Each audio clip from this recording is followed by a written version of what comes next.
Hey, what's up everybody? It's AJ with Snowtracks TV here. We are back at you for the 2018 season. Super stoked. We're really excited. We got lots of cool stuff coming. I just, before the season opener comes up, I thought that I would give you some walk-arounds like I've done on dirt tracks, just to the new products that are showing up.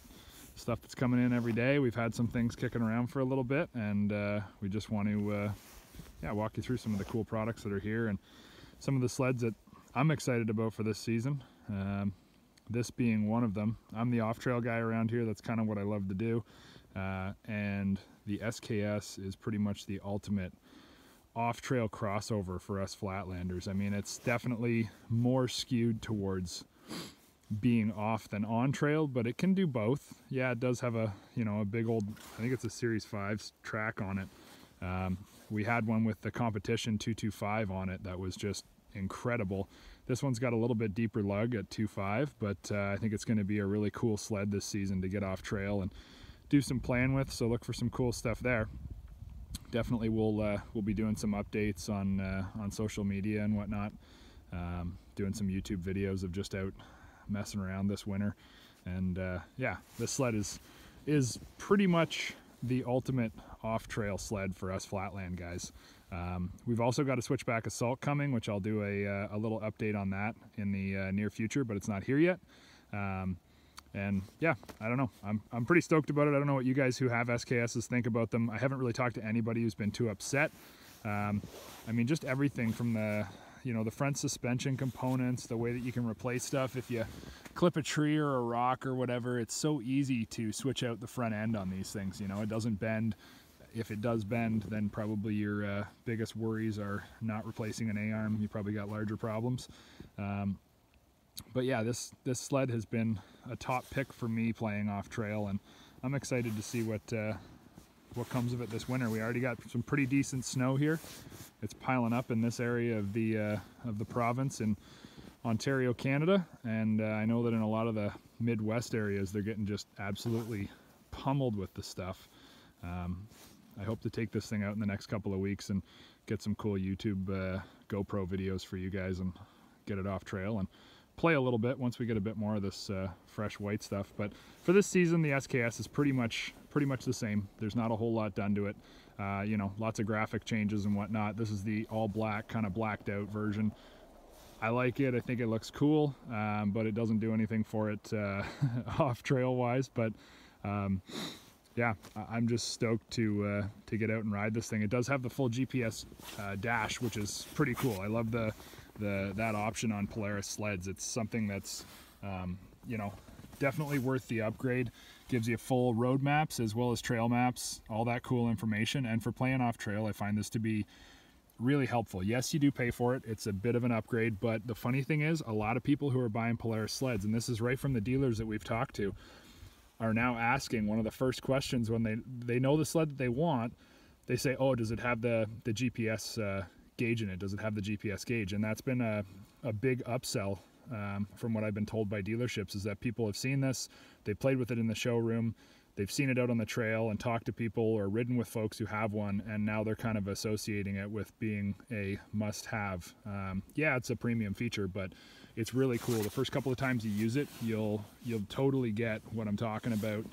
First time that I was off trail and kind of wondering exactly where I was and how to get back to where I'd come from, it's kind of cool when you're off trail because you don't have to necessarily go back the way you came. Obviously you can always turn around and see where your tracks were, especially when you're off trail, because you're usually the only person out there, or there's a couple of you.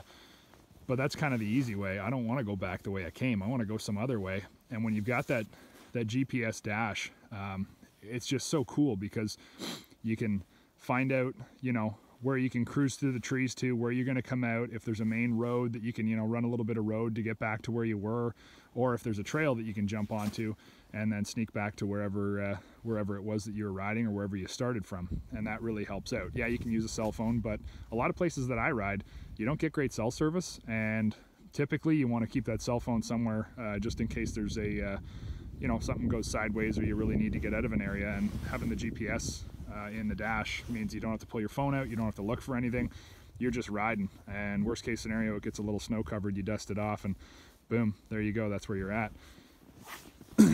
The Ipone sticker are on all of our sleds this year. We're running Ipone oil this year. It's pretty cool. I've taken quite a bit of time to talk to the Ipone folks and just sort of get a little bit more information on this stuff. You guys will know it as the strawberry smell oil, but they're a whole lot more than that. They're a pretty cool company based out of France, and they build some really unique oil blends that have some super cool technology in it. I don't know, I didn't really realize all the differences in oils. I knew mineral oil and I knew synthetic oil, but I didn't realize that Ipone's oil is actually, it doesn't come from crude. It's not hydrocracked oil.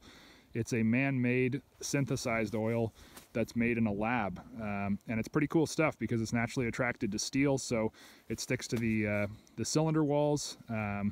It gives you true 0W40 performance in your 4-stroke motors throughout the life cycle of the oil, and in 2-stroke motors it's way better at getting through everything, lubricating, you know, down in the bottom end where you need it, and then also getting out of the motor efficiently because it doesn't have the wax in it that a typical hydrocracked oil does, which requires solvents to cut.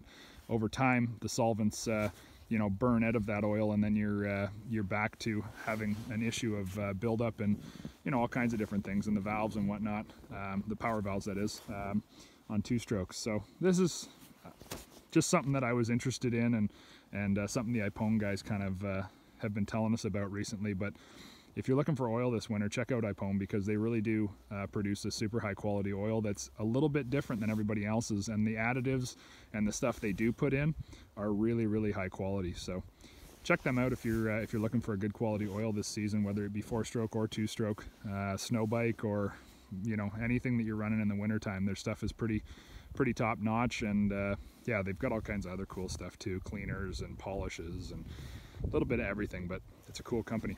Anyways, this is the SKS, and while there's not a whole lot different for this winter, I am really excited to get back on it. It's been, I believe, 2 years since I've had an SKS around. Last year the Switchback Assault was my sled of choice, and man, I put some serious miles on that thing.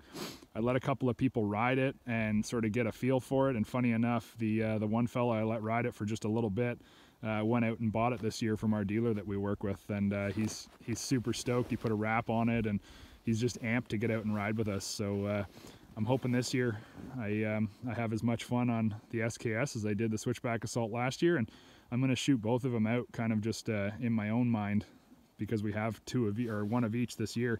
So we'll be running them back to back and kind of seeing what's the ultimate off-trail sled, because the Switchback Assault was great last year, but there was the times when you were looking for just a little bit longer track, a little bit deeper lug, but then it was great on the trail. And now it'll be neat to see this year whether the SKS can hold its own on the trail with the narrower RMK front end, whereas off trail I know it's going to be definitely better, but you know, what's the trade-off and how much do I do of each?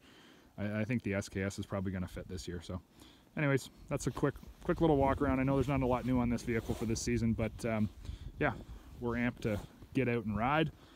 Can't wait to hear what you guys have to say and what you're doing, how excited you are for the winter. I know this is going to be a big one. It's going to be a good year. We're going to get tons of snow. We're going to get dumped on. We're all optimists when it comes to snowmobilers, but this season I got that feeling that this is going to be one of those big ones. So we'll see you guys all soon.